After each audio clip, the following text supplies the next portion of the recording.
gusto.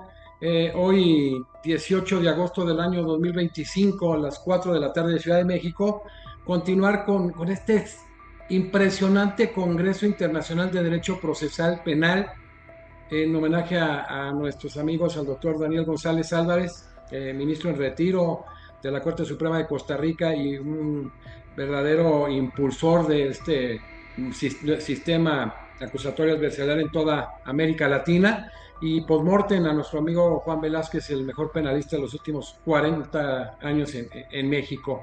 Y bueno, aludiendo que tenemos una obra donde precisamente nuestro expositor del día de hoy, uno de mis hermanos, Daniel Rafecas, escribe junto con Daniel, con Juan, con su servidor, con Domingo Berzada de Abelán, uno de los mejores juristas de Perú, si no es que el mejor constitucionalista, Carlos Luis Carrillo Artiles de Venezuela, extraordinario, Carlos Morel de la Corte de Dominicana, y José Félix Palomino Manchego, nuevo rector, nuevo decano de la Universidad Mayor de San Marcos. Y entonces es un gusto retomar este homenaje después de que va a cumplir un año se va a cumplir un año del fallecimiento, si no me equivoco, el 27 de octubre del año 2024, el fallecimiento de nuestro querido amigo Juan Velázquez. Y hoy tener en este cierre de un serial de conferencias increíble. Lo abrimos con Daniel González Álvarez, nuestro homenajeado, Juan Luis Gómez Colomer, catedrático en la Universidad de Compostela, Alberto Binder, miembro de la Asociación Argentina de Derecho Procesal y del Instituto Iberoamericano de Derecho Procesal, Ximena Marcasola Huet, subdirectora del programa de doctorado de la Universidad de Desarrollo y vicepresidenta del Instituto de Ciencias Penales de Chile, Fernando Islas, juez letrado especializado en crimen organizado y docente de grado y posgrado del Uruguay, Francisco Santiago Morales Oña de Ecuador, coordinador jurídico de la Sala Penal de la Corte Nacional de Justicia de Ecuador y es coordinador de la Corte Nacional de Justicia de Ecuador, Francisco Jerez Mena, ministro de la Corte Suprema de Justicia Dominicana, Tamara Bechar Alter, profesora de la Facultad de Derecho de la Universidad Católica Andrés Bello, José Antonio Neira Flores, ministro de la Corte Suprema del Perú, Mayda Goite Pierre, presidente de la Sociedad Cubana de Ciencias Penales, Jeremy Bourguay, profesor de la Universidad Poitiers de Francia y ganador del premio PENBOM 2022, Ricardo Alberto Preda, miembro titular de la Comisión de la Reforma del Sistema Penal y Penitenciario de Paraguay, fue director de Delitos Económicos del Ministerio Público de Paraguay,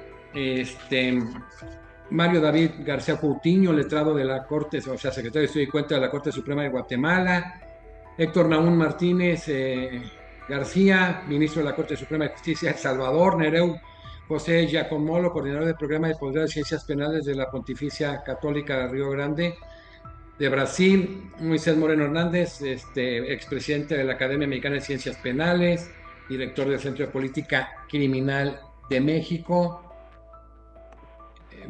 Por eso les pido que entren antes de las 4 de la tarde.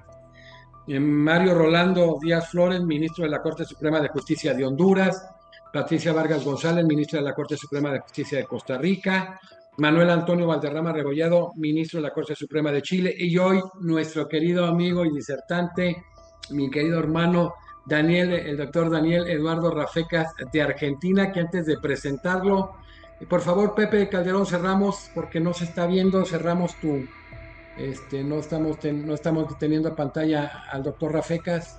Si podemos cerrar, creo que está teniendo problemas nuestro amigo y está atrofiándose un poquito la cámara con Calderón. Le vamos a hacer un ajuste nada más porque se está teniendo problemas. Vamos a dejarlo así. Ahora sí, una disculpa, nada más que no se veía. Ahora sí. Y bueno, antes de todo, Daniel, pues qué bueno que continuamos haciendo este trabajo académico en todo el mundo con gente como tú, como Daniel, como los miembros del Consejo Directivo de la Academia, generando esta interacción de cognición jurídica con los más altos niveles y grados de expertise. Qué bueno tenerte en el cierre, amigo. Bueno, Jesús, para mí es un grandísimo honor ya del hecho de participar en esta larguísima colección de figuras muy destacadas del derecho procesal penal o del derecho procesal, del derecho constitucional a nivel regional. Realmente te felicito a ti, a todos los organizadores y por supuesto a los homenajeados, ¿no? En el marco de estos encuentros que tenemos, como el que estamos haciendo hoy. Y realmente es para destacar la energía y la vocación que demuestran a partir de sembrar estas ideas, de difundir, ¿no?, los conocimientos. Así que, ¿cómo no voy a estar honrado de participar de esta actividad? Reitero mi agradecimiento especialmente a ti, que es siempre el que has tenido la deferencia de hacerme partícipe, de invitarme a estas actividades. Gracias, mi querido Daniel. Muchas gracias. Bueno, el doctor Daniel Eduardo Rafecas fue juez federal criminal de Buenos Aires, Argentina, profesor de Derecho Penal de la Universidad de Buenos Aires, Argentina, doctor en Derecho Penal por la Universidad de Buenos Aires, actualmente desde el 2004 magistrado federal penal de en Buenos Aires, Argentina, profesor regular de grado y posgrado de la Universidad de Buenos Aires, autor de numerosos libros y artículos en el campo del derecho penal y de los derechos humanos, conferenciante nacional e internacional. Daniel, estuvo mucho tiempo, aparte de que has tenido en tus manos varios de los asuntos más importantes en Argentina, en la historia, con esa sapiencia, con esa sensibilidad y con esa imparcialidad e independencia, te tocó estar para ser procurador de Argentina. Sí, efectivamente, el gobierno constitucional anterior al que tenemos actualmente, del presidente Alberto Fernández, allá al comienzo de su gestión, en diciembre del 2019, formuló la propuesta para que yo fuera Procurador General de la Nación o General Attorney de Argentina. Pero bueno, lamentablemente después por diferencias políticas que había dentro del propio seno del gobierno durante esos 4 años, lamentablemente no prosperó. Y se quedó en la congeladora mucho tiempo, sí, porque estuvo latente mucho tiempo, Daniel. Mucho tiempo, 4 años preparándome, siempre optimista para tratar de que... No, y qué bien para Argentina un perfil como el tuyo, o sea, por eso el presidente hizo la propuesta. Pero bueno, nuestros países en América Latina no nos sorprende nada. Y, oye, en este momento nuestra querida Argentina tiene 3 jueces constitucionales exclusivamente. Estamos complicados. Sí. ¿Podemos cerrar, Sergio, por favor? Efectivamente. Sí, ese es el detalle. Bueno, el doctor Daniel Rafecas, Eduardo Rafecas de Argentina, disertará en relación a un tema muy interesante: desafíos procesales ante crímenes masivos de lesa humanidad, estrategia de gestión eficiente. Por ahí incluso estuvimos trabajando estos temas en la Universidad Libre de Colombia, ¿recuerdas, Daniel? Hace algunos años nos tocó juntos. Cierto, sí.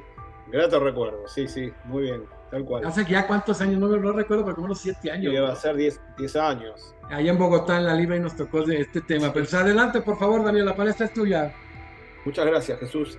Bueno, en mi caso, entonces, voy a compartir con todos ustedes, desde el punto de vista de mi experiencia profesional, especialmente, pero también académica, básicamente mi actuación en estos últimos 20 años que llevo como juez federal con relación a procesos sumamente complejos, extremadamente complejos desde todo punto de vista, que son, en definitiva, desafíos gigantescos para lo que puede ser, como en mi caso, un órgano jurisdiccional, ¿no? Es decir, en mi caso concreto, un juzgado criminal federal con una dotación de personal, por supuesto, limitada, con recursos humanos y materiales escasos, y que de repente tiene que enfrentarse, además de todo el trabajo permanente, cotidiano,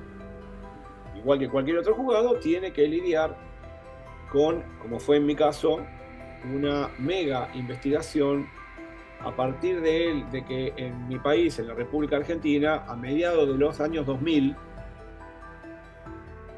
se tomó la decisión política, institucional y judicial de reabrir las investigaciones criminales con relación a lo que habían sido la represión en mi país efectuada por la última dictadura militar que hubo entre 1976 y 1979 aproximadamente. Ese es el rango de tiempo en el cual se desencadenaron este tipo de crímenes masivos. Bueno, con un saldo de víctimas que también hemos visto, por supuesto, lamentablemente, ¿no?, en muchas otras latitudes de nuestra América Latina, no solamente en el cono sur, como por ejemplo en Chile o en Uruguay o en Paraguay, en menor medida quizás en Brasil, pero también muy, muy intensamente en nuestros países hermanos de Centroamérica, ¿no? Como Guatemala o El Salvador, Nicaragua, en fin. Entonces, bueno, para ubicarnos, digamos, en el desafío que tuvimos que enfrentar. En el caso personal del Juzgado 3, que es el que sigue estando a cargo mío hasta la actualidad, nosotros tuvimos que, de un día para el otro, hacernos cargo de las investigaciones de los crímenes masivos cometidos por la dictadura en lo que se llamaba el primer cuerpo de ejército, o Army Corps, ¿no? Siguiendo un poco inspirado en la división territorial que hacía, por ejemplo, el ejército norteamericano para un conflicto bélico. El primer cuerpo de ejército abarcaba todo lo que era la ciudad de Buenos Aires, que ya de por sí es un universo, ¿no?, gigantesco, pero además también los alrededores de la ciudad de Buenos Aires y algunos distritos más también en el territorio nacional. Estamos hablando de que un juzgado con un juez, algunos secretarios y letrados adjuntos y un puñado de empleados y funcionarios, bueno, debíamos lidiar y darle respuesta a miles de víctimas y investigar, identificar, detener y enviar a juicio para una futura condena en un tribunal oral, ¿no? Porque en mi caso yo trabajo como juez de investigaciones preliminares, como juez de instrucción. Teníamos que identificar, someter a proceso y enviar a juicio a cientos de acusados, ¿no?, por decenas y decenas de operativos ilegales, de fusilamientos masivos, fosas comunes. Bueno, en el caso particular de la represión en la Argentina, lo que se llamaban centros clandestinos de detención y tortura, ¿no?, que de algún modo reproducían el universo de los campos de concentración del régimen nazi y del régimen stalinista, donde se sometía a las víctimas a un proceso sistemático de deshumanización, ¿no? Recintos estos que funcionaron en forma secreta, en forma clandestina, a espaldas de la opinión pública, a espaldas de la administración rutinaria del Estado, entre 1975 y hasta 1978 aproximadamente. En el momento en el cual la dictadura militar argentina comienza un proceso de debilitamiento y decide el desmantelamiento general de estos centros clandestinos. De modo tal de que, en definitiva, allá por el año 2004, cuando yo asumo como juez federal, teníamos presentados en el expediente, en el juzgado, por lo menos 50 grupos de víctimas reunidas colectivamente que exigían a la justicia argentina, en este caso a mí como juez, que avanzáramos en el esclarecimiento, identificación y detención de responsables de delitos, de homicidios, de torturas, de delitos sexuales, de saqueos y, por supuesto, la cuestión también estaba latente allí, la cuestión de la desaparición forzada de personas, que como todos sabemos en Argentina, lamentablemente esto fue una metodología sistemática que fue empleada contra los perseguidos políticos en estos años, pero desgraciadamente la Argentina, como todos los países de nuestra región, para ese entonces, mediados de los años 70, no teníamos en nuestros códigos penales tipificado el delito de desaparición forzada. No existía esto. Era algo inconcebible. Y bueno, por supuesto, muchos de nuestros países hemos incorporado a nuestros códigos penales la figura penal de la desaparición forzada de personas. En el caso de la Argentina, recién en el año 2011, pero por supuesto, esto a nadie se le ocurre aplicar retroactivamente esa figura. Así que, lamentablemente, más allá de que estaba absolutamente verificado y comprobado el empleo de la metodología de la desaparición forzada, esto no formaba parte ni siquiera de las denuncias, ni siquiera de las acusaciones o de las querellas, de las presentaciones de las víctimas.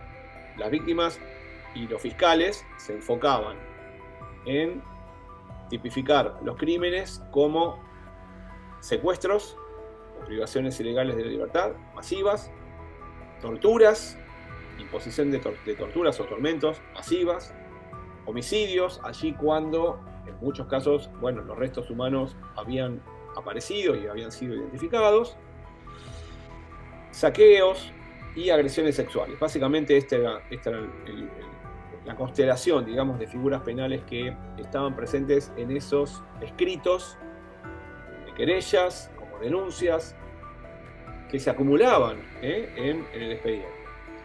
Entonces, ahí en ese momento, la primera decisión que nuestro juzgado tomó, porque aquí ustedes comprenderán lo siguiente: el juez, frente a una situación como esta, tiene dos posibilidades.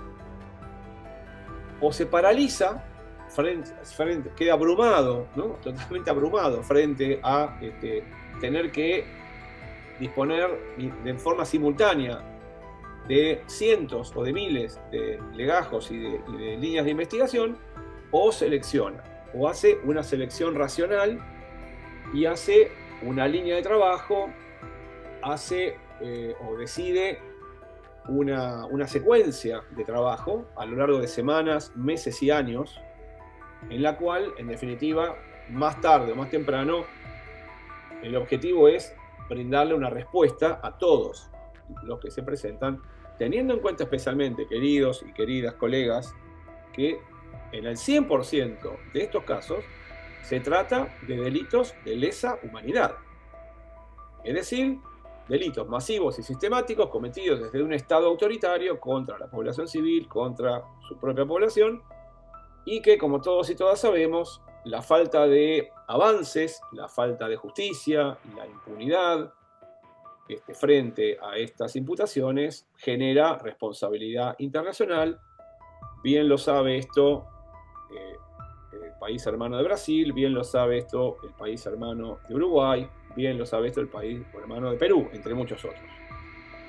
Entonces, bueno, y nosotros teníamos especialmente presente el caso Barrios Altos contra Perú de 2001, en donde la Corte Interamericana dijo finalmente, ¿no?, muy claramente, que frente a este tipo de crímenes masivos y sistemáticos cometidos por dictaduras contra su propio pueblo, los estados democráticos estábamos obligados a remover todos los obstáculos materiales y jurídicos para proveer a todas las víctimas justicia, verdad y reparación.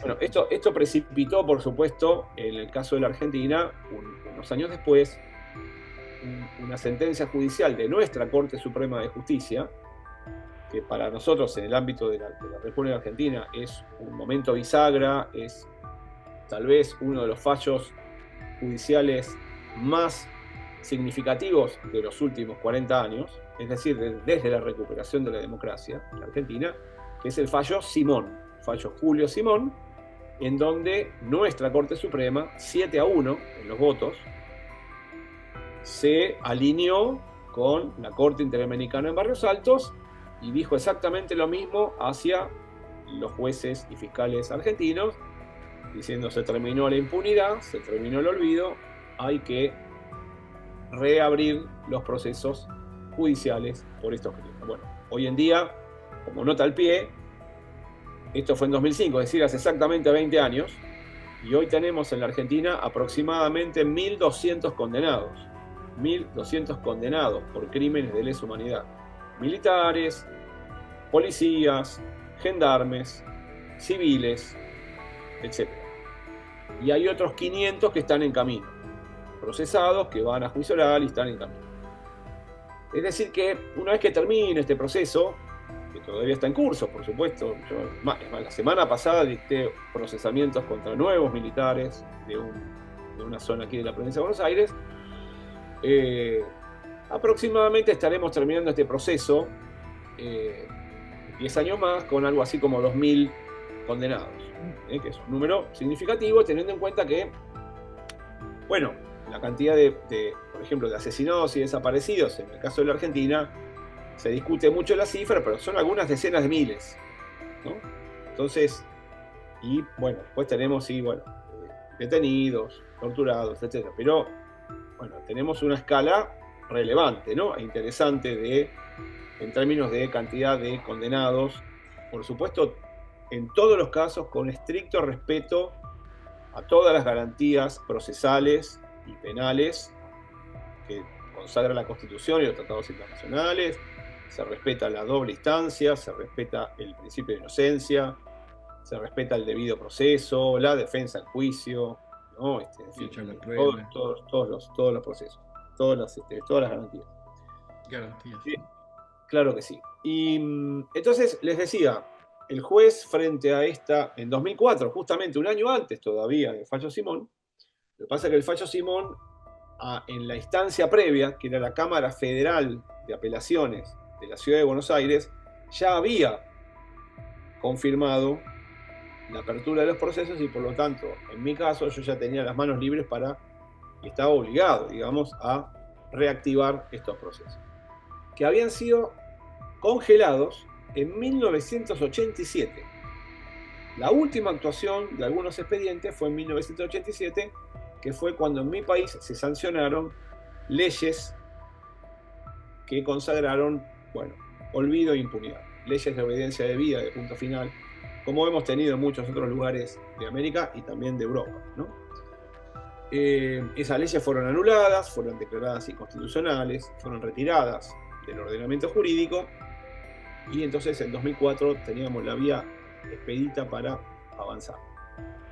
Yo lo que decidí en ese momento, y esto es una de las cuestiones que yo quería compartir con ustedes desde el punto de vista procesal, yo lo que decidí fue asumir los costos, los riesgos y las eventualidades de encarar una labor secuencial para dar respuesta a las víctimas. Y la decisión que yo tomé, más o menos racional, más o menos arbitraria, fue de comenzar ocupándonos en el juzgado con los grupos de casos más nutridos, más numerosos, más intensos en términos de afectaciones a bienes jurídicos. En el caso concreto nuestro teníamos 2 centros clandestinos de detención muy grandes, muy masivos, que duraron mucho tiempo y por donde habían pasado miles de víctimas y donde habían operado decenas y decenas de perpetradores. Entonces, este fue el punto de partida. El centro clandestino llamado Club Atlético y Olimpo, y el otro centro clandestino llamado PSUV. Trajimos a las víctimas, a los abogados que representan a las víctimas, y dijimos, vamos a empezar por ustedes, porque ustedes son los grupos más numerosos y por lo tanto tenemos que empezar por aquí. Luego pasamos en una segunda instancia, nos ocupamos de otros centros clandestinos de menor envergadura, y así a lo largo de los años. Acá no estamos hablando ni de semanas ni de meses, porque estos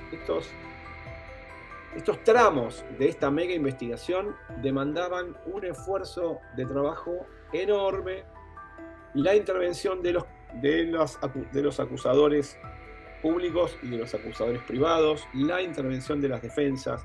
Había instancias de apelación, porque aquí no estamos hablando de un régimen o de un modelo acusatorio, lamentablemente. Estamos hablando de un modelo mixto, justamente en la etapa instructoria, diría, en buena medida, inquisitivo. Y recién en la siguiente etapa, que es la etapa oral y pública, bueno, ahí teníamos aspectos más compatibles con el modelo acusatorio. Pero en la etapa de la investigación preliminar o de instrucción, que es la que yo sigo teniendo hasta ahora, seguimos hasta el día de hoy con un modelo inquisitivo.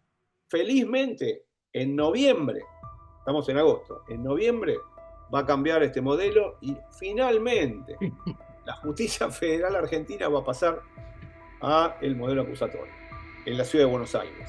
Así que nos estamos preparando, Increíble, querido, Daniel, tanto que se ha muy trabajado por intensamente doctrina para... argentina, la Sí, doctrina argentina, tanto que ha trabajado este tema. lo hemos hablado. Yo recuerdo la otra vez que tú me habías invitado también a dar una disertación, que les había presentado un informe sobre esta cuestión. Seguimos igual, pero teníamos una fecha de lanzamiento del modelo acusatorio en la Ciudad de Buenos Aires, en la Justicia Federal, ahora en agosto, y tuvo una única prórroga ahora para noviembre. Pero en noviembre, en principio, estamos absolutamente preparados y entusiasmados para finalmente entrar, ni siquiera en el siglo XXI, en el siglo XX. Pero bueno, esto es lo que hay. Pero traigo a colación esta cuestión porque me refiero a que cada uno de estos tramos, en donde había cientos de víctimas, decenas de acusadores, acarreaban una enorme cantidad de trabajo y de tiempo en términos de correr vistas, que el caso vaya a la segunda instancia en revisión, a la Cámara de Apelaciones en revisión. La Cámara quizás tenía algún criterio distinto con respecto a mí como juez. Por suerte, a mí siempre los tribunales superiores han sido muy comprensivos y han apoyado mucho la labor de nuestro juzgado. No hemos tenido grandes dificultades por ese lado. Tampoco con los fiscales ni con los querellantes. Esto también hay que decir. Sí con las defensas muchas veces, porque lógicamente nosotros avanzamos en las imputaciones, las defensas no estaban de acuerdo con el rumbo que nosotros tomábamos, y entonces hacían todas las presentaciones a las que tenían derecho, pero bueno, sin mucho éxito. Hoy en día, yo les diría, nosotros de esos 1.200 condenados, y aproximadamente unos 200, para hacer un número conservador, unos 200 de ellos provinieron de nuestro juzgado y hoy en día están todos condenados, ¿no? Hemos tenido un altísimo porcentaje de condenas de los casos que nosotros elevamos a juicio. Y eso tiene una explicación también en el sentido de que en mi caso, en mi juzgado, hemos sido siempre muy respetuosos del principio constitucional de inocencia, el principio de inocencia. Y en cierta medida también del principio de defensa en juicio, en el sentido de que mi juzgado no formuló imputaciones ni detenciones allí cuando no teníamos un estándar de prueba más que suficiente para que luego en la etapa oral ese acusado pueda efectivamente ser objeto de una sentencia condenatoria. Esto también es algo interesante para compartir con los queridos colegas, que es el hecho de que un juez de investigaciones preliminares, sobre todo en este tipo de casos, en donde está en juego la historia, donde está en juego lo institucional, donde está en juego la imagen del Poder Judicial a nivel nacional e internacional, donde desde el punto de vista de los imputados y sus defensas, los cargos, las acusaciones son gravísimas, acarrean enormes consecuencias, penas larguísimas de prisión, penas compatibles con prisión perpetua, ¿no? O algo similar, por la índole de los delitos y la multiplicidad de víctimas. Bueno, todo esto cae en la espalda del juez, en definitiva, ¿no? En la decisión de avanzar o no respecto de un acusado, por ejemplo, que es señalado por un testigo, o por un sobreviviente, o por una víctima. Bueno, con esto no es suficiente para una sentencia condenatoria futura en un juicio oral. Necesitamos más elementos de prueba. Y aquí entonces sí entramos muchas veces en tensión con las querellas, o con los fiscales, porque ellos pretendían llevar a juicio igual a esos acusados. Yo eso nunca lo permití, nunca me presté. Me trajo algunos dolores de cabeza, algunos señalamientos, pero en el largo plazo, los representantes de las víctimas, los abogados, terminaron dándome la razón. Porque en algunos otros en algunos otros juzgados, en el interior del país, en otros lados, que sí accedían rápidamente a esas peticiones, cuando llegaban a los juicios orales, ¿qué pasaba en esos momentos, al final de los juicios orales? Se absolvía a los acusados, porque la prueba no era suficiente, y eso quedaba en evidencia en el juicio oral. Con lo cual, mucho tiempo después, al final terminaron dándome la razón, en el sentido de que en un juzgado de instrucción o de investigaciones preparatorias es muy importante el respeto a un estándar mínimo probatorio suficiente para, no solamente para elevar el caso a juicio, sino para que sostenga luego una sentencia condenatoria. De modo tal de que, claro, yo podría haber mandado a juicio a 500 acusados, pero preferí ser conservador, enviar a juicio solamente los casos en donde yo estuviera convencido de que la prueba era más que suficiente para ello. Y bueno, esto explica el hecho de que los casos que elevamos a nuestros juzgados tenían como una garantía de calidad, un sello de calidad. Y esto lo han reconocido todos los tribunales orales que han intervenido, digamos, en estos procesos. Bueno, en definitiva, y les voy a contar una anécdota con relación a esto de trazar una línea de trabajo de años con relación a estos procesos masivos. Tuve una reunión, me acuerdo, con las víctimas, sobrevivientes y familiares de un centro clandestino muy pequeño que lamentablemente quedó al final de la cola de trabajo que nosotros habíamos planteado. Y yo en una reunión tuve que decirles presencialmente, en mi despacho, a esas víctimas y a esos sobrevivientes y a esos familiares, digo, miren, yo les garantizo que nos vamos a ocupar de su caso, y les fui completamente honesto y franco cuando me preguntaron cuánto tiempo. Yo les dije 5 años. Tienen que esperar 5 años.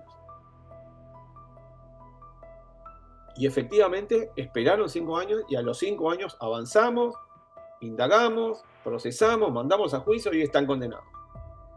Pero fíjense la paciencia que tuvieron, en parte por el reconocimiento que tenían en general de la seriedad con la que trabajábamos en el juzgado. Entonces, esta es la primera cuestión. Frente a un desafío profesional de proporciones bíblicas, bueno, hay que seleccionar, establecer una metodología lo más racional posible, y en mi humildísima experiencia, o por lo menos el criterio que yo adopté, fue comenzar por los tramos más grandes de esos complejísimos casos o situaciones de crímenes masivos de cualquier índole. La segunda cuestión que quería compartir con ustedes con relación a esto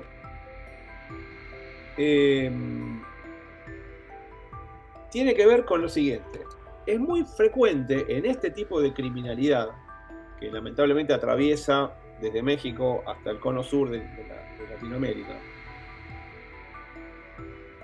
es muy frecuente encontrarnos con este tipo de crímenes, ¿no? Que vuelvo a mencionar: secuestros, es decir, privaciones ilegales de la libertad, ¿no? Torturas, actos de tortura masivos, desapariciones forzadas. Podemos agregar también reducción a servidumbre o esclavitud. Podemos agregar trata de personas de forma masiva. ¿Qué denominador común tienen estos 5 fenómenos delictivos que yo acabo de mencionar? Todos ellos son lo que en el pensamiento penal denominamos delitos permanentes. Delitos permanentes. Esto hay que tenerlo muy presente en este tipo de investigaciones sobre crímenes masivos, porque los delitos permanentes no se multiplica la cantidad de delitos con el paso del tiempo, sino que el delito es uno solo. Desde que comienza ese acto en concreto, por ejemplo, un caso de esclavitud o de esclavitud sexual, o de trata de personas, o de desplazamiento masivo, o de torturas, o de otros malos tratos, o de secuestro, el delito se mantiene en estado consumativo desde que esa víctima es captada, es secuestrada, está en condición desaparecida, etc.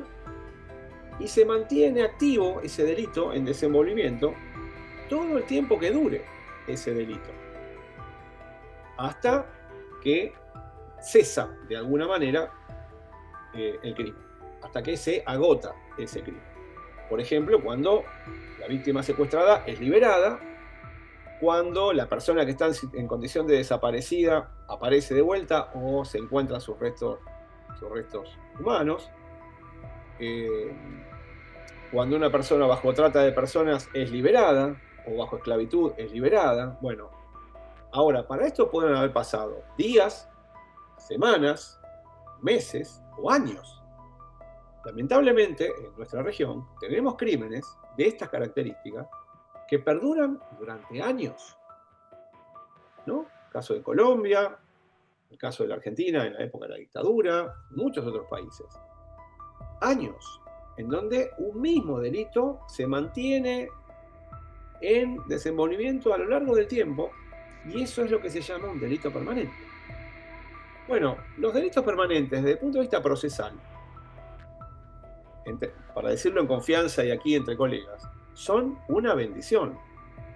Son una bendición, porque facilita enormemente el trabajo, primero del fiscal y luego del órgano judicial. ¿Me explico? Es decir, pensémoslo, por ejemplo, desde la perspectiva del delito de tortura. ¿Sí? La persona es secuestrada y en abril la someten a maniobras de ahogamiento, waterproofing o submarino.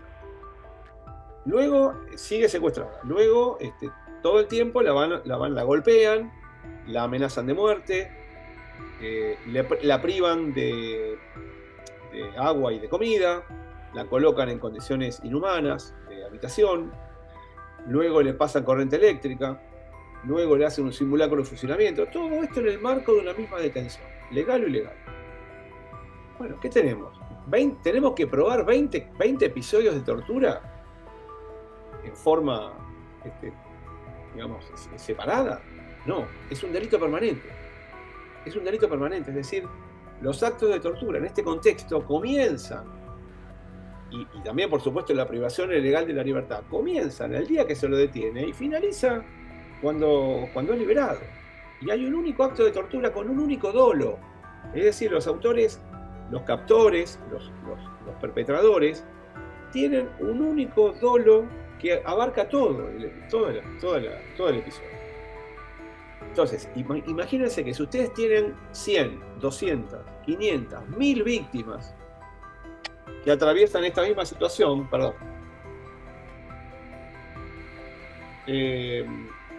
esto es una bendición. Esto es una bendición porque facilita muchísimo.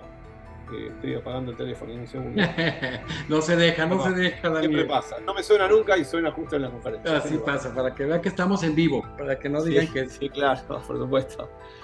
Les decía, es una bendición porque lo que por lo menos en mi experiencia, lo que termina viendo va a ser, si tenemos 500 víctimas que han pasado por esta misma situación, de modo sistemático, bueno, vamos a tener un crimen de secuestro y un crimen de tortura por cada una de esas víctimas, y que va a abarcar todo el espectro de sucesos que vivió, que padeció esa víctima, sin que se nos escape nada.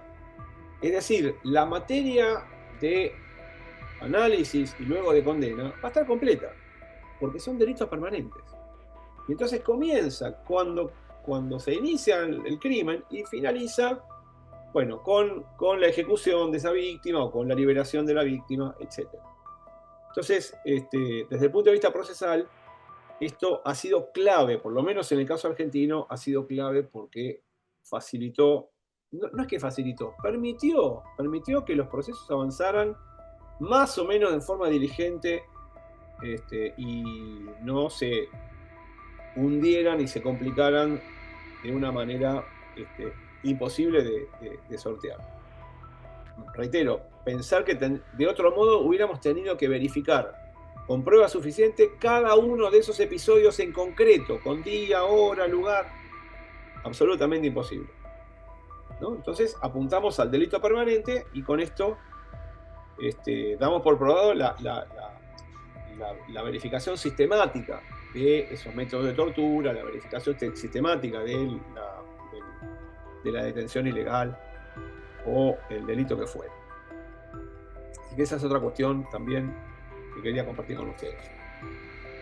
Luego tenemos otra cuestión también muy importante con relación a las responsabilidades penales en estos crímenes masivos, y que también es un concepto que ha simplificado y que, digamos, que por un lado ha simplificado mucho la labor de fiscales y de jueces, y por el otro es un concepto que permite abarcar en toda su dimensión los hechos ilícitos, en toda su sustancia, con todo su peso, ¿no? Pensando en las víctimas, en los querellantes, es el concepto de la coautoría. El concepto de la coautoría. Este es un concepto que en crímenes masivos, como los que tuvimos en la Argentina, se han revelado como muy plásticos, muy funcionales y muy adaptables a las distintas situaciones con las cuales, las situaciones fácticas con las cuales tuvimos que lidiar en estos 20 años, ¿no?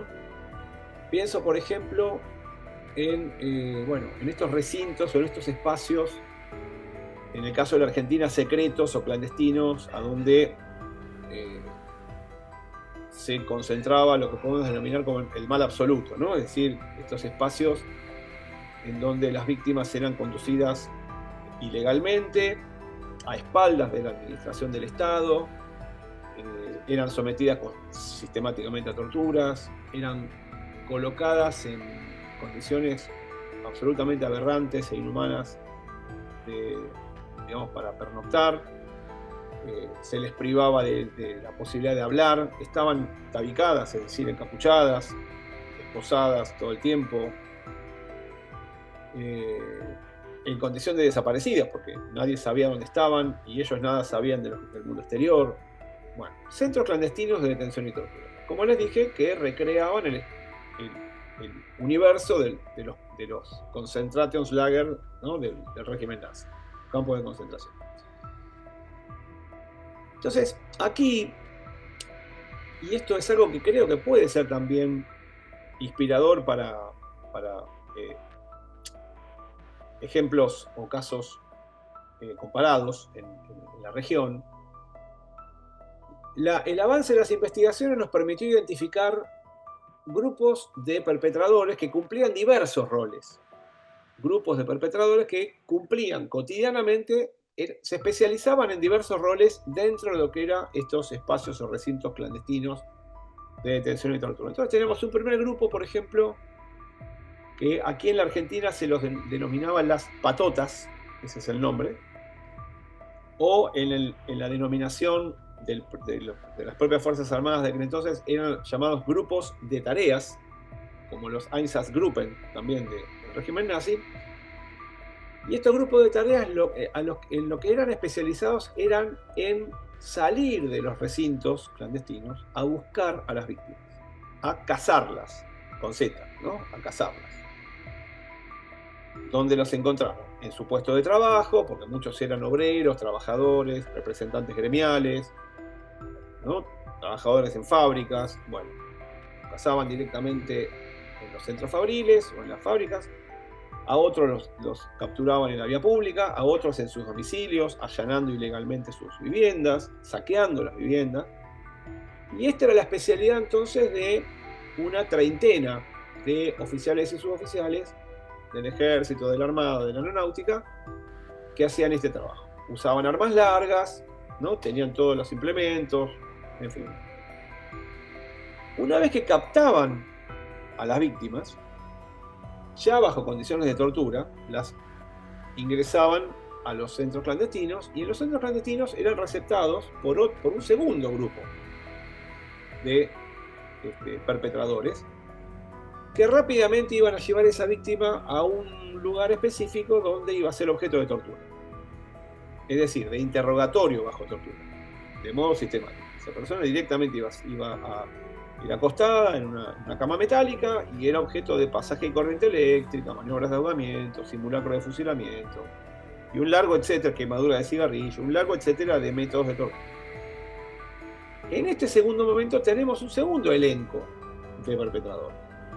Tenemos interrogadores, tenemos oficiales de inteligencia, tenemos un médico que controla los signos vitales para que no se le muera el torturado, y tenemos unos personajes muy siniestros que eran los especialistas en aplicar los métodos de tortura. Eran los que de propia mano le pasaban, por ejemplo, corriente eléctrica de alto voltaje sobre las zonas más sensibles del cuerpo, ¿no? Labios, lengua, órganos genitales, etc., a la víctima, que eran muy conocidos, muy visibles. Uno de ellos es Simón, Julio Simón, el del precedente de la Corte Suprema de Justicia. Julio Simón era uno de estos torturadores de propia mano que durante los años de impunidad se jactaba en los medios de comunicación de algunas de las cosas que hacía. En fin. Bueno, este era el segundo grupo. Luego entraba, una vez que esto pasaba, la víctima era colocada en estos lugares inhumanos, era alojada en condiciones inhumanas en los fondos del centro clandestino, y ahí entraba a operar un tercer grupo, que en general eran guardias o custodios penitenciarios o gendarmes que por turnos todo el tiempo estaban encima y custodiaban a las víctimas en esas condiciones. Y además de esto, por supuesto, había autoridades del centro clandestino. Había un jefe y un subjefe. Bueno, todos ellos, si tuviéramos que ponernos a ver uno por uno, a ver qué le imputamos, si los secuestros previos, a los segundos la tortura, a los terceros... No, aquí hay una coautoría funcional.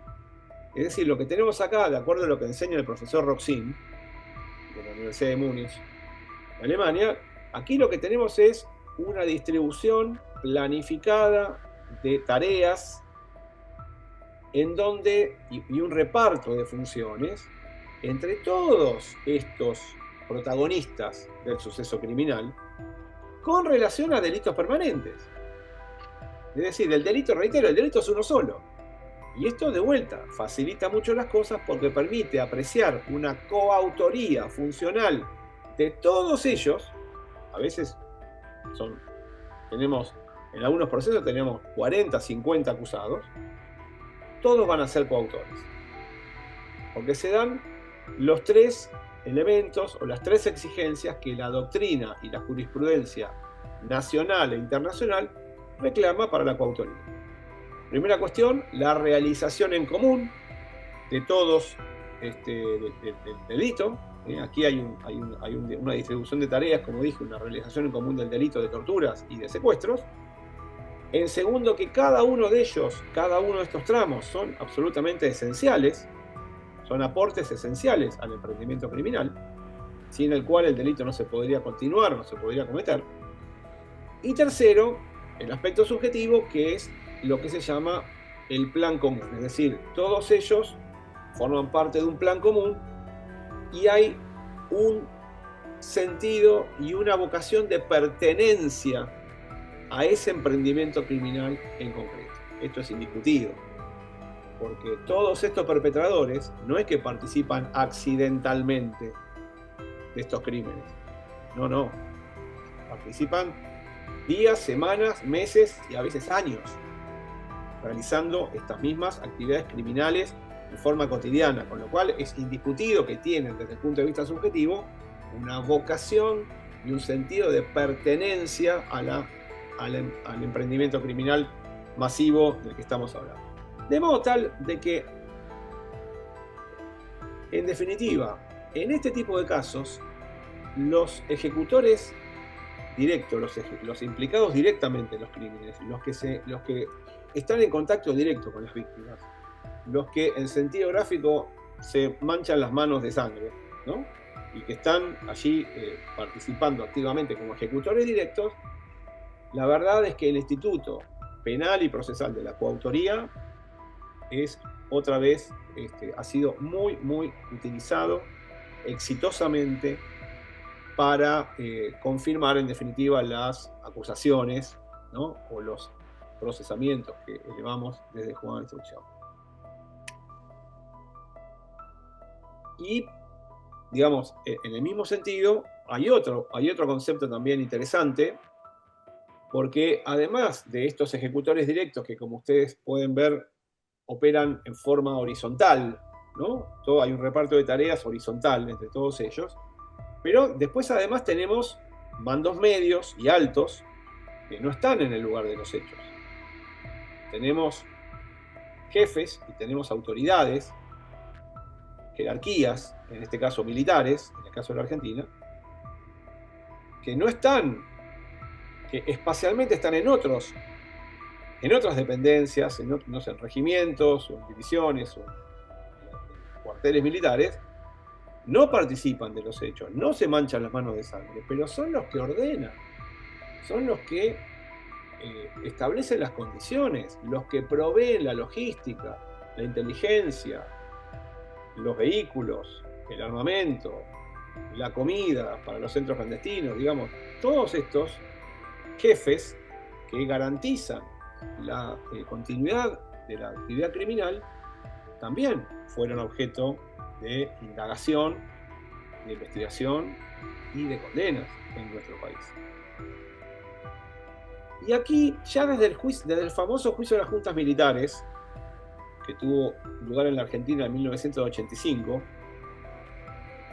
ahora en noviembre cumplimos 40 años de aquel evento tan importante para mi país, que fue el juicio de las juntas, donde se fueron condenados Videla, Macera, los digamos, integrantes de las juntas militares de la época de la dictadura.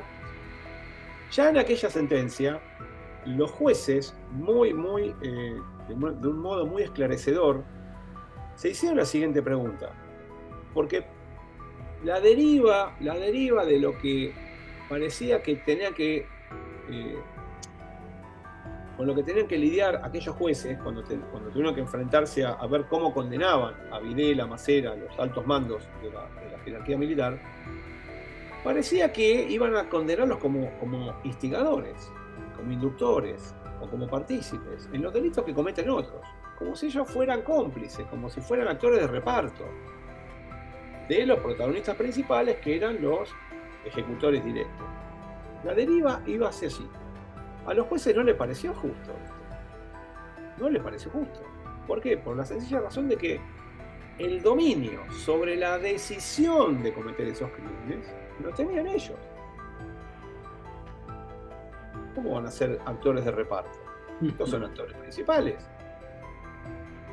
Y fue la propia Cámara Federal de la Ciudad de Buenos Aires en 1985 que terminó condenándolos como autores mediatos. Como autores mediatos, no como autores directos, pero sí como autores mediatos, al dar por probado que ellos tenían la última palabra y el dominio sobre la decisión de avanzar o no en lo que era la represión ilegal. Esa idea, que también tenía respaldo en un precedente muy histórico de 1962, que fue el juicio en Jerusalén a Adolf Eichmann, que también fue condenado como autor, pese a que Eichmann era un burócrata, estaba en Berlín, y no había participado de los campos de exterminio ni de las cámaras de gas. Ahí lo que aplica en definitiva el juicio de las juntas, y que luego va a ser nuevamente retomado ese mismo concepto en nuestros procesos, en estos últimos 20 años, para estos mandos medios y altos, es lo que se llama el concepto de la autoría mediata por el empleo de un aparato de poder estatal organizado. En su momento, la doctrina, el profesor Roxin, nuevamente, había establecido una serie de requisitos para que pueda aplicarse este criterio de la autoría mediata por el empleo de un aparato organizado, un aparato estatal, a un caso judicial. Roxin decía, primero, bueno, efectivamente tiene que haber un aparato estatal, es decir, un entramado, una construcción jurídica, administrativa, jerarquizada, ¿no? Por donde pueda fluir órdenes desde la cúspide hasta la base, y que tenga suficientes recursos económicos y materiales compatibles con la actuación estatal. Bueno, aquí en la Argentina estaba claro que era el Estado argentino el que estaba detrás de la represión, así que esta exigencia estaba. La segunda exigencia de la doctrina es que este aparato estatal tenga un nivel y una carga de disciplina y de cumplimiento de órdenes que haga que los ejecutores que están en la base de ese aparato estatal sean fungibles o intercambiables.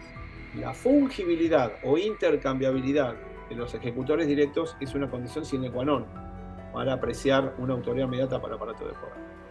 Y eso está largamente probado en el caso de la Argentina. Si un jefe de cuerpo o una alta autoridad ordenaba el asesinato de un detenido, por ejemplo, que estaba en un centro clandestino, daba exactamente igual que el que ejecutase esa orden fuera A, o B, o C, o X, o Y, o Z. El que estaba en la cúspide no tenía ninguna duda, tenía completa seguridad que el delito se iba a consumar. Y eso, bueno, eso lo garantizaba el aparato represivo argentino, como también muchas de las otras dictaduras que tuvimos, que asolaron toda nuestra región. Y el tercer elemento, y este es el más difícil de verificar muchas veces, es que dice Roxin, que todo el aparato clandestino se desenvuelva en la más abierta criminalidad e ilegalidad. Ese Estado o ese aparato de poder tiene que ser criminal.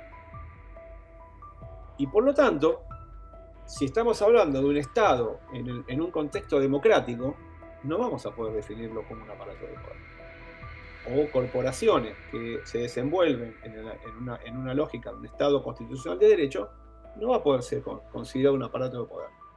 ¿Por qué? Porque el que da la orden en la cúspide nunca va a estar seguro de que en la base se va a ejecutar.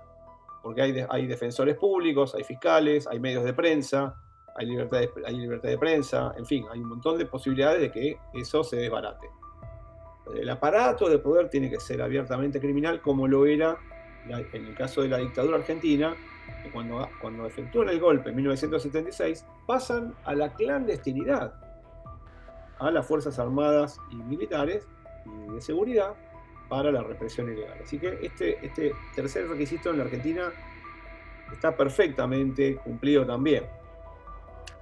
De modo tal, no los quiero aburrir con esto, de modo tal que lo que quiero señalar es que en la República Argentina tenemos por lo menos, desde el 2005 hasta la actualidad, en estos últimos 20 años, debemos tener 70 sentencias condenatorias en todo el país, de las 250 que hay, en donde tribunales de todas las regiones, cámaras de casación, han empleado el concepto de la autoría mediata por aparatos de poder para alcanzar a mandos medios y altos que participaron dando órdenes o aprovechándose de la información de inteligencia, etcétera, con relación a lo que sucedía con los ejecutores directos. Esto también nosotros en el juzgado lo hemos aplicado en muchos casos. De hecho, recuerdo un jefe de la Fuerza Aérea en el país, se llamaba Grafiña, que había sido absuelto en el juicio de las juntas. Nosotros logramos elevar a juicio y que haya sido condenado por varios casos de asesinatos y desapariciones bajo su responsabilidad, como autor mediato, ¿sí? Por aparato de poder. Esto es muy interesante, este concepto, querido amigo Jesús y queridos colegas, porque con toda razón, autores más recientes, además de Roxin, por ejemplo, el profesor Muñoz Conde en España y otros, Cayambos, en Alemania también, vienen sosteniendo con toda razón de que el concepto del aparato de poder, de la autoridad inmediata por aparato de poder, puede ser perfectamente aplicable también a organizaciones criminales masivas, permanentes en el tiempo, no estatales. Por ejemplo, carteles de la droga, sí.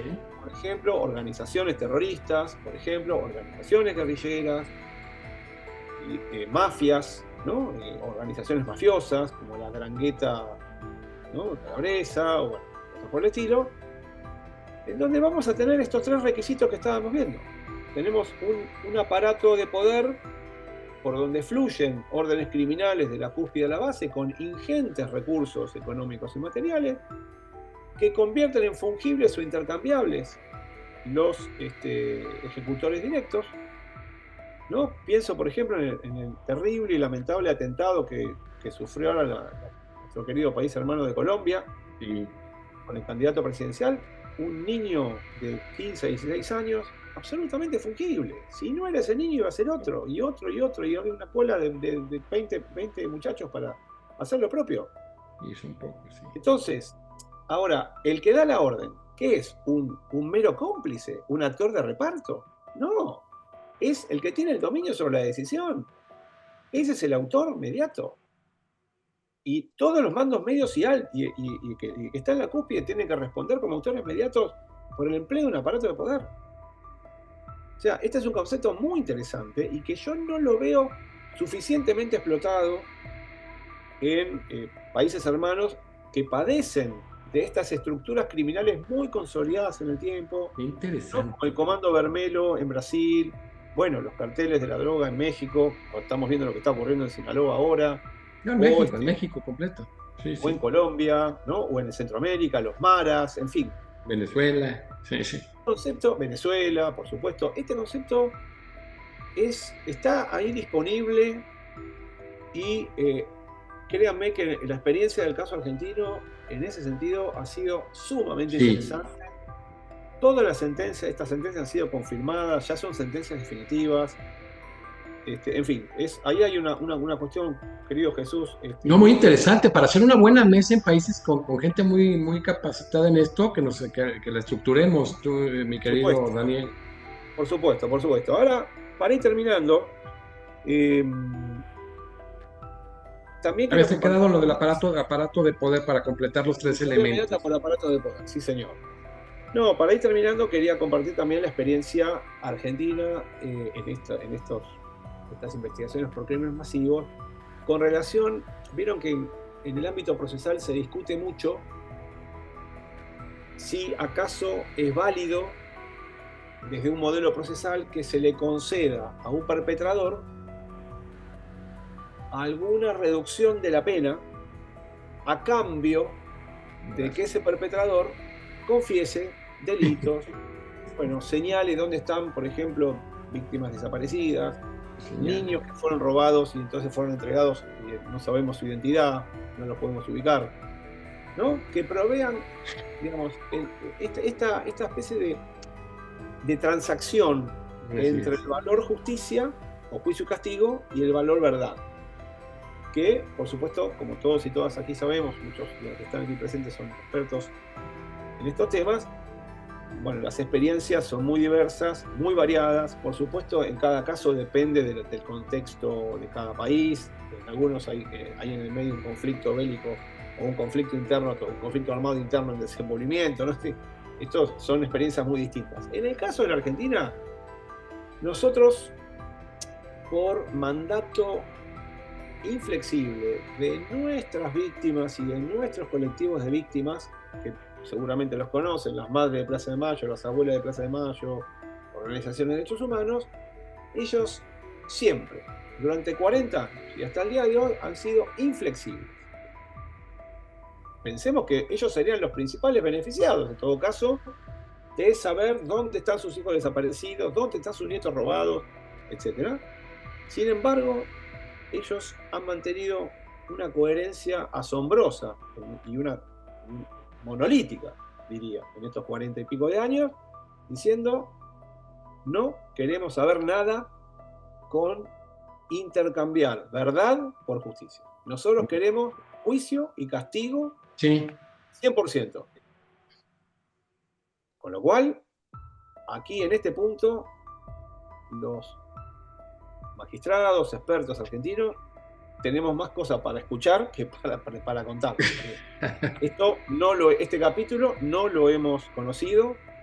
Me ha pasado, a título personal, que algún abogado defensor me pidió una audiencia, despacho, representante de uno de estos represores, en este caso era un oficial de inteligencia, y me dijo: doctor Rafecas, mi cliente tiene información para aportar. Tiene información para aportar. Pero, lógicamente, quiere saber el Poder Judicial, el Estado, qué le va a dar a cambio. Que si la le va a dar, por transacción. ejemplo, un arresto domiciliario, si le va a dar unas condiciones de detención en algún lugar específico, si le va a garantizar una reducción de la pena. Quiere saber qué le va a dar a cambio. Yo le dije: mire, denme 48 horas, porque voy a hablar con el Poder Legislativo y con el Poder Ejecutivo.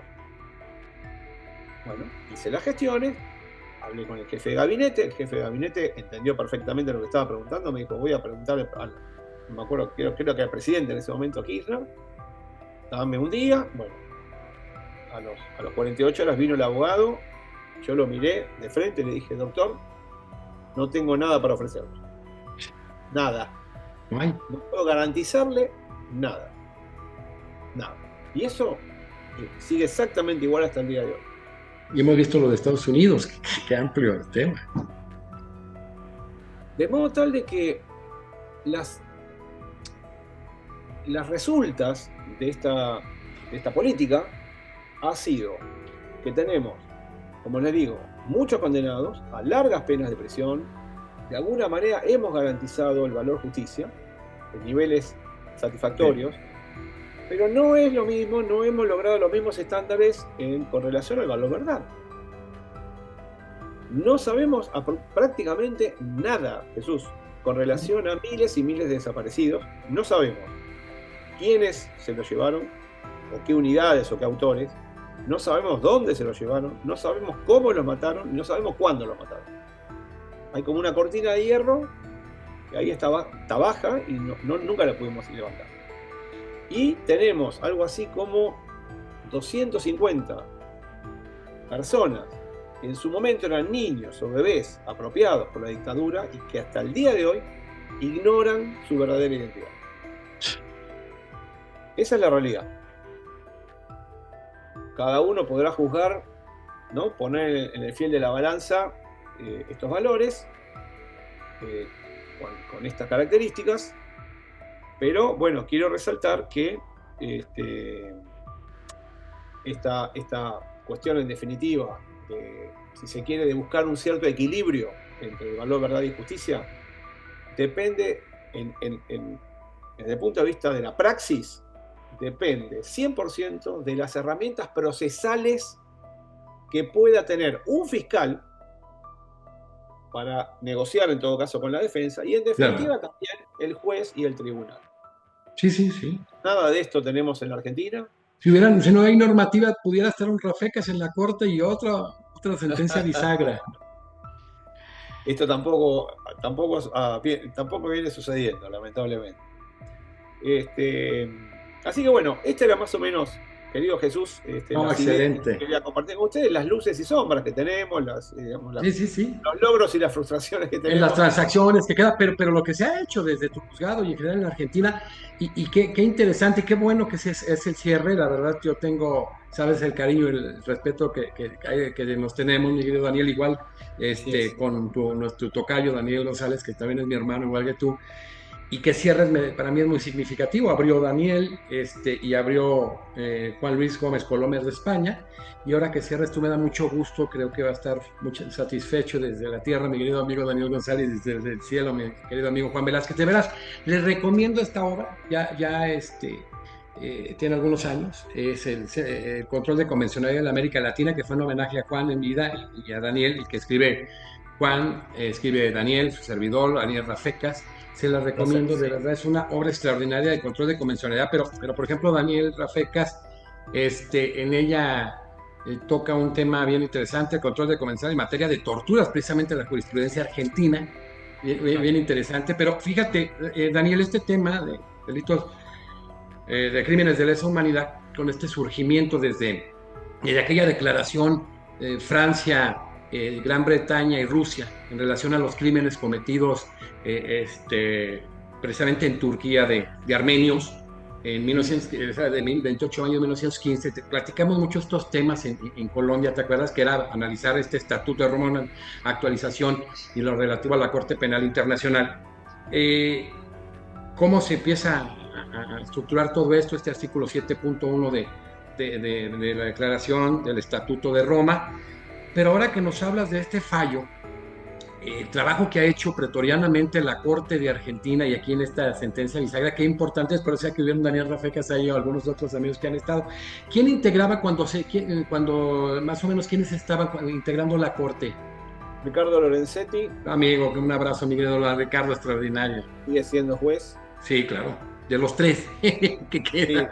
bueno, Juan Carlos Maqueda, que ya no está, Acaba de salir, claro, acaba de salir, fue otro de los jueces muy importantes. Bueno, sí. Elena Hayton de Nolasco, que También que tampoco... salió, que eran cuando eran cinco, todavía quedaban cinco, era la única mujer, se jubiló Elenita, exactamente.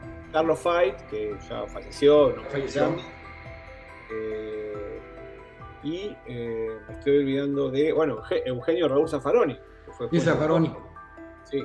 Sí, pero qué corte, qué Enrique integración tan Petracchi importante también. de los tribunales constitucionales para estas producciones dentro de la autonomía procesal constitucional delegada. O sea, cuando faltan elementos que da el poder legislativo en su momento, ¿cómo esta ley bisagra fue tan importante? Y ahora en estos efectos de la transacción que hubieras, este tipo de análisis que se hacen que pudiera generarse algo, ¿no? De verdad.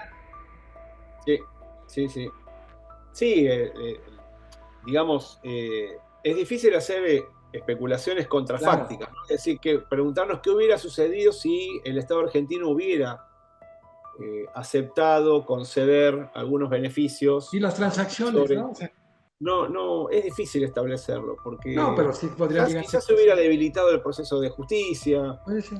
Sí, porque luego Los, sí se ha abusado, es excesivo lo que pasa en algunos y, países, ¿no? y las víctimas argentinas no han querido correr riesgos en ese sentido, no han querido correr riesgos. Sí, sí, sí, no, no, Y definitivamente no. eso no sabemos tampoco quizás, no sé si se lo podemos atribuir a este aspecto, pero es llamativo que en la Argentina, pese a los cambios de gobierno, porque nosotros hemos tenido gobiernos progresistas, luego gobierno de derecha, luego gobierno progresista y ahora gobierno de derecha de vuelta, De lo cual lado a está muy bien, lado. hacia la alternancia, hacia la democracia, está muy Dice, bien. pero de lado a lado, ¿eh? ¿Sí? De lado a lado. Sin embargo, estos procesos, esto que estuve contando hoy, Sí. los procesos siguen impávidos. Siguen Exacto, eso es absolutamente excelente, ¿eh? a nadie, querido amigo, a nadie de la política argentina se le ocurre en lo más mínimo intentar interferir o perjudicar o siquiera aminorar la marcha de estos procesos.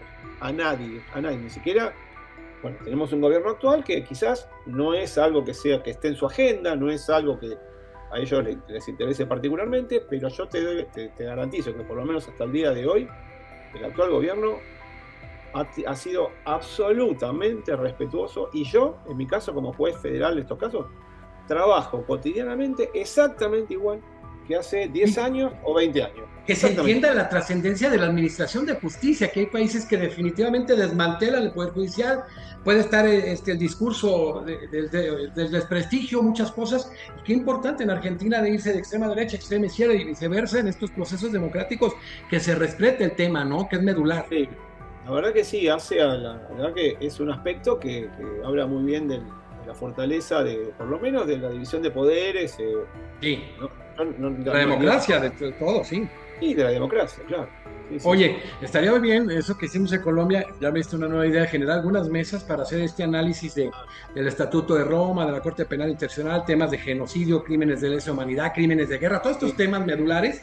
Y ahora que está haciendo este trabajo tan importante en Argentina, que es para mí paradigmático, pues como tú dices, en esas mesas aprovechar la experiencia argentina y sobre todo de un juez de tu calidad que ha hecho una producción en este tema de las sentencias increíble, amigos. Sabes que eso lo valoro en lo particular y en lo personal mucho, mi querido Daniel. Muchas gracias, Jesús. Oye, vamos a cerrar, hoy fue sui generis porque es el cierre del Congreso, 6 meses de Congreso, impresionante. Cubrimos una parte de Europa, el grueso de América Latina, de veras de los juristas más trascendentes, y vale la pena porque homenajear a Juan Velázquez Postmortem, un gran jurista, y ahora también a nuestro querido amigo Daniel González Álvarez, un jurista de primerísimo nivel, a nivel no América Latina, a nivel internacional, a nivel mundial, que el grueso de los ordenamientos jurídicos se han permeado y que de veras la experiencia de Daniel, yo creo que sería muy importante ahora con el tema que tienen de la implementación vinculada con jueces como tú, mi querido Daniel Rafecas. Daniel, pues bueno, yo creo que de primero darle las gracias, va a ser muy sui generis hoy porque es el cierre, se alargó. Hoy, más que sesión de preguntas y respuestas, es el cierre del Congreso. Pues darle las gracias al doctor Daniel Eduardo Rafecas, de un extraordinario jurista, de lo que se perdió Argentina en esos temas y políticos, de no tener un procurador del tamaño de Daniel No Rafecas, que sé, estuvo 4 años latente. De veras, a mí me da coraje, y si no, de veras, vale la pena tener personajes. Adelante, nadie, Daniel. nadie, nadie lo lamenta más que yo, querido Jesús. No, yo creo que varios que te apreciamos también, y si la gente que es consciente en Argentina también, por lo que has generado desde los juzgados de la misma magistratura, ha sido impresionante, imagínate a nivel de procuraduría. Adelante, Lo que Daniel. pasa que, Perdón. bueno, muchos de los que están aquí lo van a comprender. En general, la clase política de nuestros países le tiene mucho temor a los magistrados y magistradas que tenemos fama de independientes. Sí, es que eso no, fíjate que el tema de la democracia a los políticos no les gusta mucho, la división, Me separación de parece, poderes, que hay pronunciamientos muy vastos de la Corte Interamericana, ojalá y que se analizaran, ese caso Rico contra Argentina, es medular, precisamente hubo muchas sentencias contra el caso argentino, contra Argentina, el caso Ayarri, del caso Rico, el tema de la democracia, la independencia judicial, y le tienen mucho miedo cuando son elementos fundamentales, primero los grandes desafíos del derecho procesal constitucional y luego uno de los elementos medulares de la democracia y Estado de Derecho, del Estado constitucional democrático. Así es de que, qué pena eso, que si lo entendemos... Pero es un temor infundado, querido Jesús, es un temor infundado, porque no hay nada mejor para una clase política que tener instituciones judiciales con magistradas independientes, profesionales. Fuertes. Eso atrae inversiones, genera seguridad jurídica. ¡Claro! Es igual para todos. Es que todos estos principios de exclusividad, de independencia, de imparcialidad propios de la función jurisdiccional generan esa estabilidad en todos los ámbitos, social, político, económico, pero no lo entienden porque a veces la visión es muy cortita. Sí. Es muy cortita y quiere el poder político comerse al poder jurisdiccional y bueno, ya sabemos. Daniel, qué emocionante se puso este cierre, ¿eh? sí, así es. Bueno, primero que nada, muchas gracias doctor Rafecas, en realidad esta extraordinaria, yo diría, no conferencia, sino un testimonio de vida, expuesto muy profesionalmente, jurídicamente. No, y por el juez que ha hecho mejor, que desarrolló mejor el tema en América Latina. Y además que es para nosotros pues algo muy aleccionador, porque sobre todo los vientos del autoritarismo recorren otra vez de manera fuerte en América Latina. Yo creí que Europa. Y bueno, me quedo en América Latina, y lo peor es que ya no ocupan militares. Ahora lo que ocupan es internet, es decir, las redes sociales, la información falsa, y congresos y asambleas mayoritarias. La manipulación, ya no ocupan ni militares para perpetuarse. Llegan legítimamente al poder y luego se perpetúan como algunos de nuestros vecinos para no ir ni siquiera muy lejos, pero muy, digamos, me agradó mucho, o sea... Oye, Daniel, y tú tocaste el tema de la independencia judicial en Iberoamérica, que es simpático.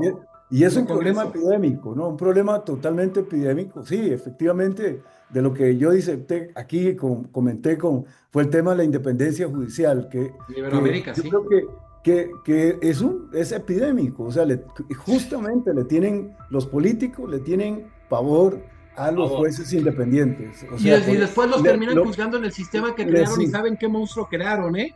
Claro, les interesa más tener jueces que se acomoden, que bajen la cabeza, que se alineen, y que no hagan mucho escándalo y que hagan lo que les pide, la línea que les traza.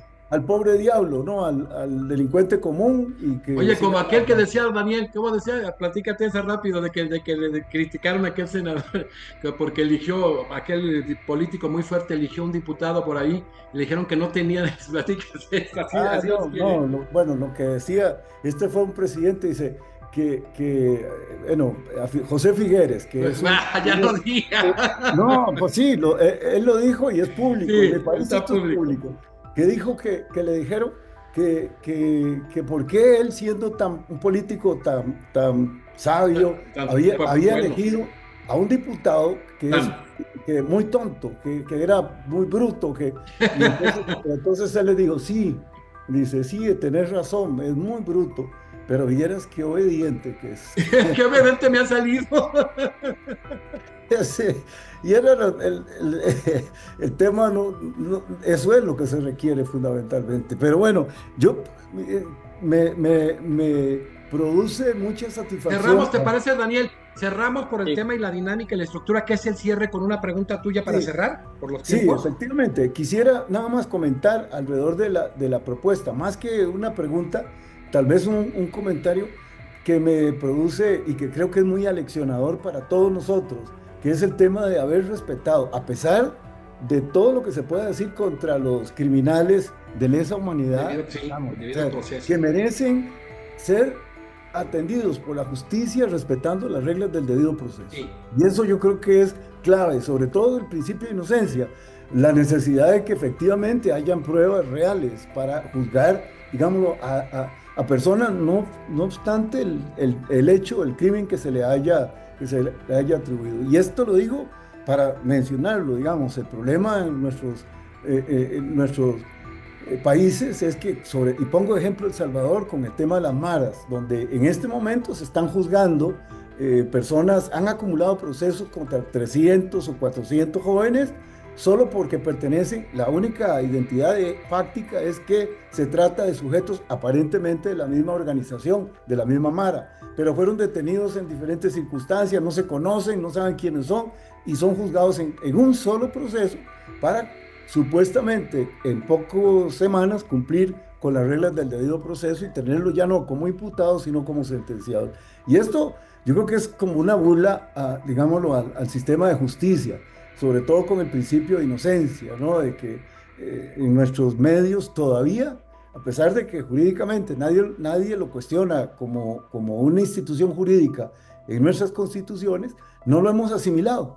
Es decir, nuestras comunidades a través de juicios mediáticos, de linchamientos a veces, juzgan sin que haya un debido proceso. Y esto es grave, sobre todo frente a un poder judicial débil, frente a un poder judicial digamos, que se deja amedrentar por la opinión, sobre todo política, de los órganos que ejercen control y poder político, que tienen alguna influencia, alguna incidencia en los poderes judiciales, y esto provoca realmente una distorsión para la democracia totalmente, o sea, es terrible. Oye, Y antes eso, de que conteste Rafecas, Daniel, hay sí, que hacer sí. una mesa, hay que comprometernos. Tú, Rafecas, ministro de la Corte de Sala Constitucional de El Salvador, para que sea un análisis sí, integral, y alguien de los importantes de Uruguay, los cuatro. ¿Qué les sí, parece? perfecto. Y quisiera después al final, si me permites, nada más para dar un agradecimiento ya en general de toda esta actividad, por favor, Jesús. Me permito agregar algo que recién mencionó el doctor Daniel González, que quiero, digamos, subrayar que la reflexión que él hizo es la más importante. Sí, Digamos. sí. Él supo condensar en una reflexión el punto más importante de todo lo que yo conté hoy, que es justamente esta cuestión que, por lo menos a título personal y en general, los colegas magistrados aquí en Buenos Aires que tuvimos la enorme responsabilidad de llevar adelante estos procesos de lesa humanidad en la Argentina, compartimos, y es esta idea de que si nosotros no queremos convertirnos en lo que pretendemos juzgar, Claro, dictador. tenemos que respetar más que nunca a rajatabla todas las garantías del debido proceso. Todas. Si no lo hacemos, terminamos convirtiéndonos En lo que estamos juzgando. Así es. O sea, hablar Esta es una enseñanza que no es que la inventamos nosotros. Yo la vi y Claro. vi estas mismas expresiones en magistrados franceses que juzgaron a los colaboracionistas nazis, Sí. a magistrados de la República Federal Alemana, a magistrados italianos con los que investigaron a la Cosa Sí. Nostra. Esto es un denominador común de toda la magistratura democrática. Así es. Claro. Más que nunca tenemos que tener Y cuidado. la triada, Así es. Daniel, la triada, el debido proceso, el acceso a la justicia y ellos como componentes de la tutela judicial efectiva y de los componentes del debido proceso, como dices tú, el derecho a la prueba, el derecho a la defensa, a la pluralidad de instancias, el derecho a la motivación, etcétera. O sea, todos estos elementos, si los terminamos desapareciendo, pues evidentemente estamos matando el Estado de Derecho y la democracia. Así es, y hay todavía una corriente muy fuerte que pretende ceder derechos a cambio de una supuesta seguridad, es decir, eliminar garantías, mantener regímenes de excepción, como si eso fuese una respuesta al tema de la criminalidad, digámoslo. El derecho penal del enemigo vigente, o sea, un camino totalmente equivocado, pero bueno. Finalmente, claro. Bueno, Jesús. Y yo creo que, perdón, pero me encanta el cierre porque sí, esa mesa la vamos a diseñar muy rápido. Daniel, los dos Danieles hoy, ministro de la Sala Constitucional de El Salvador, para que se haga el debate y se haga el análisis, y esto creo que puede generar muchísimo, y alguien de Uruguay, y hacemos una mesa muy interesante con estos temas de debido proceso, independencia judicial, el juzgamiento, todo esto, creo que va a estar muy interesante, ¿eh? Así es. Y la experiencia de Daniel, creo que como la experiencia que tienes tú en todo esto que ha permeado los ordenamientos jurídicos de América Latina, Daniel González, la experiencia que tiene en estos temas de crímenes de lesa humanidad, mi querido amigo Daniel Eduardo Rafecas, desde el aspecto doctrinario hasta el aspecto de juzgar, yo creo que nos puede servir a todos en América Latina, ¿eh? Así es, efectivamente. No, bueno, nada más, Jesús, déjame... Pues es el cierre del Congreso, Daniel, o sea, es como para que ponernos a llorar y a reír. No, ha sido realmente, digamos, una grandísima oportunidad a nivel personal, te digo, que por lo menos sirva uno de justificación para haber hecho esta actividad académica extraordinaria, dirigida por vos, mi estimado doctor Jesús Naveja, y bueno, y la academia. Los miembros del consejo. Todo el grupo, tu grupo de apoyo, y bueno, que ha sido... El Consejo Directivo Nacional. Todos, o sea, y la participación de todas y todos los compañeros queridos de la academia. 32 entidades federativas participaron, gracias. Una extraordinaria experiencia personal, te digo, donde hemos abarcado casi que prácticamente todo el sistema. Impresionante, 6 veces. Oye, Daniel, pero ve esto, para que veas si el Rafecas no es el chiqueado. Aquí está García Belaún de Palomino, Alan Vargas, Manuel González de Dominicana, Carlos Luis de Venezuela, y el único que repite en el homenaje, y ahora por mortem, de Juan Velázquez es Rafecas. Así es, sí, efectivamente. No, y me agrada mucho que sea precisamente con el magistrado, juez, doctor Rafecas, este cierre que realmente, con una experiencia de un proceso político más que jurídico, yo diría que nos da más instrumentos políticos sobre la democracia en América Latina. Claro. Y también como un mensaje a todos los posibles, digamos, autócratas o poderes, sobre todo autoritarios, que están... Que hacen pedazos la democracia sustantiva, ¿no? En nuestros países, lamentablemente, ¿no? Que están en esto. Muchísimas gracias. Gracias, Daniel. Pues es el final de este congreso precioso. La verdad que extraordinario, maravilloso, y bueno.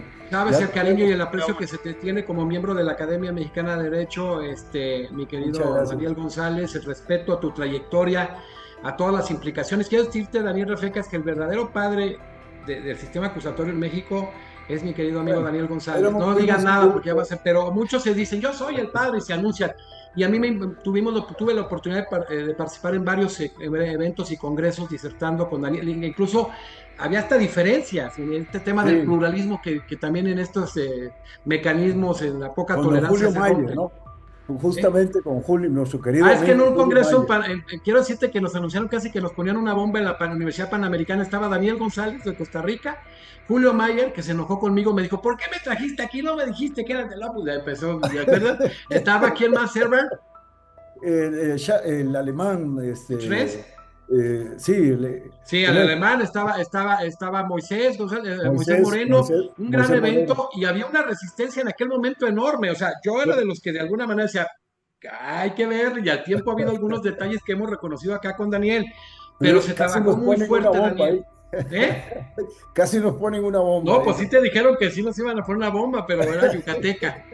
De bomba, pero bueno, qué bueno, gracias, felicidades Daniel González, felicidades hasta el cielo, nuestro querido amigo Juan Velázquez. Daniel, nos vemos pronto en Argentina, primero Dios, allá vamos a estar. Gracias, hermano, sabes el cariño que te tengo y hay que seguir construyendo en estos temas para no América Latina a nivel internacional, porque son momentos de autocracia, como dice en varios de los países, Daniel, y tenemos que construir desde el diálogo, desde la cognición jurídica, desde el debate y desde el análisis. Por eso esta mesa que anunciamos hoy, con gente de El Salvador, de Argentina, de Uruguay y de Costa Rica, yo creo que va a ser extraordinaria. Excelente. Gracias, mi querido doctor Daniel Eduardo Rafecas, juez federal criminal de Buenos Aires, magistrado federal penal de Buenos Aires, y que durante 4 años estuvo precisamente ahí pendiente el tema para que fuera el procurador de Argentina. Qué lástima, pero bueno, gracias mi querido hermano. Gracias.